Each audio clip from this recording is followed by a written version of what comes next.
Hi, this is John Reed, and this might be the shortest chapter in my informal reading of Reaching the Informed B2B Buyer, a diginomica ebook that I wrote. The reason I wanted to isolate this chapter a little bit is because it really focuses on putting it into practice. So before we get to the final sections on AI debates and fun stuff like that, I really wanted to hone in on, okay, we've looked at a lot of material on kind of how to do this and why it matters, but let's look at it on the ground, get a few field lessons in before we continue.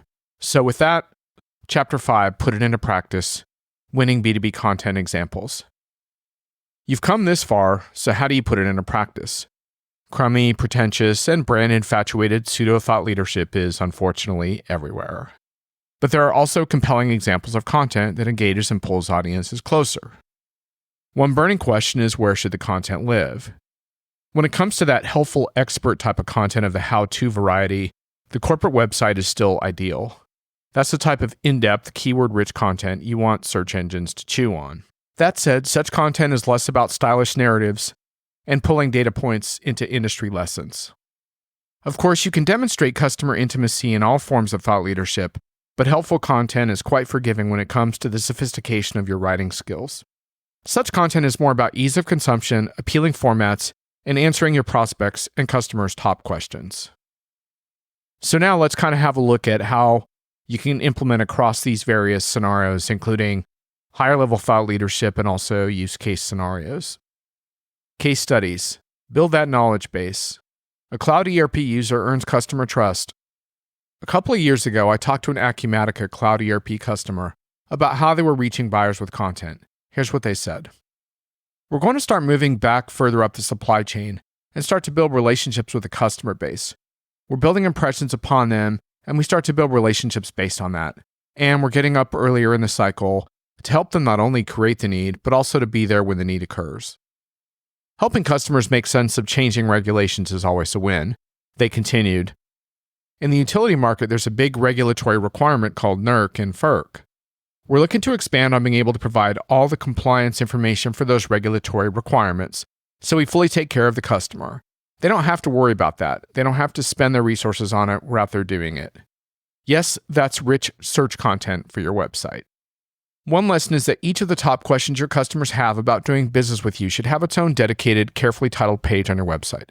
But how many B2B brands have this? Surprisingly few. Of course, such a page can be smartly sprinkled with links to product info, demo requests, and opt-in events as well. The Acumatica customer who asked not to be named to keep their plans anonymized also shared this.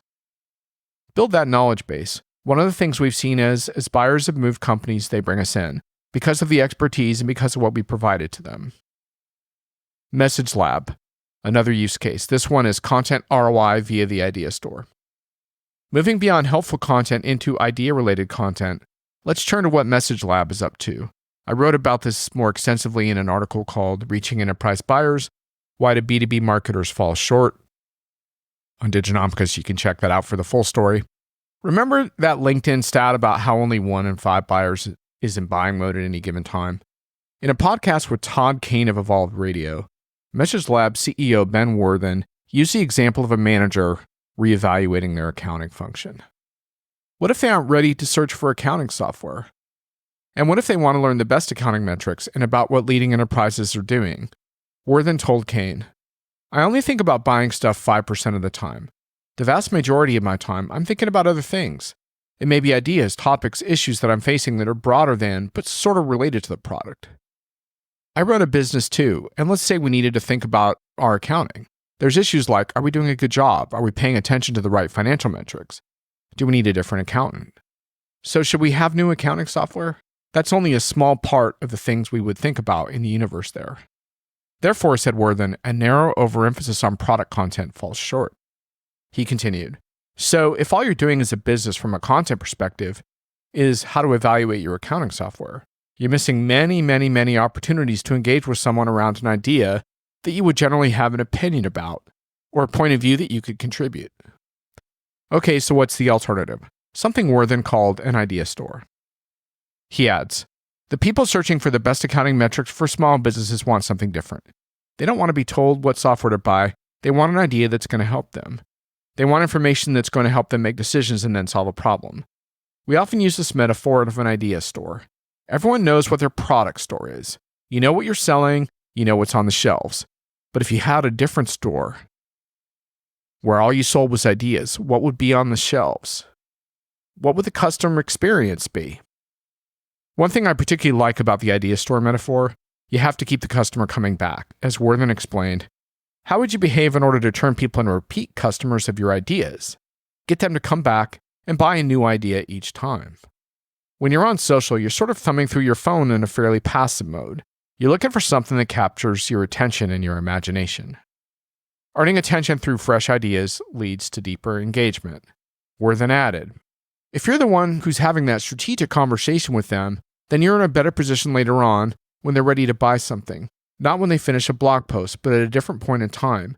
They might be more likely to buy from you. But we believe that first you participate in that conversation. But Message Lab is a business, not a content experiment. What about ROI? Worthen revealed, someone who has seen our content one time has less than a 1% chance that they're going to become a qualified lead. But by the time someone has seen our content 3 times, there's a 9% chance they're going to become a qualified lead. And if it's 4 or 5 times that they've seen the content, it just goes up and up. And in the rest of this chapter, I compiled some additional winning examples spanning many different types of content. Peter Coffey of Salesforce. For years on Diginomica, Coffey has been taking on topical and tough topics. One example I pulled for the ebook was Don't Put Off Buying a Ladder, a hard look at the problem of decision-making in recessionary times. David Apple of Sage Intacct. David Apple, who leads Sage Intacct's SaaS industry vertical, has developed a robust maturity model driven directly from deep analysis of Sage's own SaaS customers. That results in standout content like It's Set for Recovery, top metrics for SaaS, and subscription finance leaders post-quarantine. Apple hits a lot of the keynotes I've covered here, including the power of vertical community. Speaking of which, another fascinating example comes via a piece I did with Marcus Wagner, then CEO of Act 2, now acquired by Baker Tilly, on how they literally built their own community of CFOs and faith-based institutions. Most services partners don't know how to do that. John Appleby of Avantra. Over the last decade, I've seen Appleby, CEO of Avantra, literally transform his career via his approach to authoritative content in the SAP industry, written in an accessible style. As he shifts focus to AI ops and ERP automation, Appleby retains a welcome ability to problematize overused buzzwords like seamless integration. Meg Bear, who was working with SAP when I originally wrote this. I rarely pick an executive based on their social feeds, but Bear is an exception. She's authored some notable blog posts, but Bear is one of the few who really stands out on social channels, with a strong blend of humor and conviction. I've also seen Bear challenge SAP critics while she was at SAP, effectively on Twitter, not by echoing the company line, but by getting into the fray with use cases and data. Laura Cesare, supply chain shaman. Cesare is a former Gartner analyst who has become one of the best enterprise bloggers out there. Her network of influence spans from a monster LinkedIn following to her own customer events. It all starts with her personable, outspoken writing style, backed up with loads of data and strong, specific advice. Bob Stutz. Stutz is a CRM industry veteran who has worked for some of the giants in the industry. He is a model of how an executive who knows their game can be outspoken and spark important conversations. On the CRM Players video show, Stutz took even the host by surprise, calling out vendors on enterprise pricing a while back. Being outspoken can come off like a publicity stunt if you're not careful, but if it's done effectively, it's another matter entirely, and Stutz is a good model for how to do that. Bonnie Duncan Tinder. Vendor and market research can be done in a way that is agnostic and adds credibility to the vendors that participate. Such is the case with Bonnie Tinder of Raven Intel, who gathers ratings data on the performance of HR tech vendors and the services forms that support them. Tinder freely shares this data in blogs, podcasts, and video appearances, and has been on my show as well. Stacey Harris, another HR tech analyst. Harris and her team at Sapient Insights Group also report on the market in a vendor-agnostic way. I believe this follow-the-data approach is the future of enterprise research. The objectivity resonates with buyers, and vendors can learn from these examples and also engage with this kind of data, though it may not always conform to their internal narrative, but that's kind of the point, and that's kind of the point of my whole book here. Raju Vajizna of Zoho. As a company, Zoho takes bold stances on data privacy and a different approach to workplace culture and transnational localism as well. Vajizna, Zoho's chief evangelist, has advanced these conversations with content that reflects his own takes on these topics. 2 hallmarks of his style: a passion for the subject, and a broad view that incorporates trends far beyond Zoho. Example, taking on big tech's approach to consumer data privacy and tying that into enterprise concerns. Strong positions with context translate into many formats.